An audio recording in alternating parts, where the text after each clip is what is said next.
Hello, welcome to TC Tech. This is another food 3 brought to us this morning for food for flex replacement. It's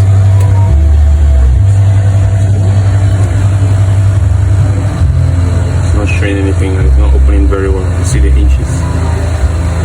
So we're about to do something. See?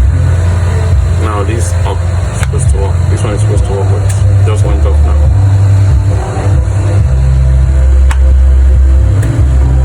See? About to run it. Stay tuned.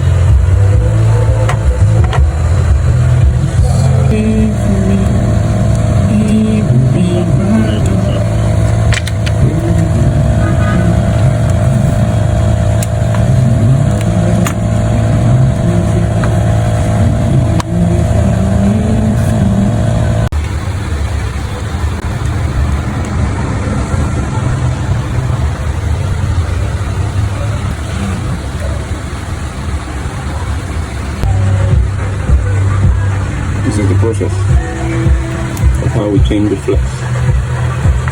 Take out the UC. You see, there's a mark here. And also here.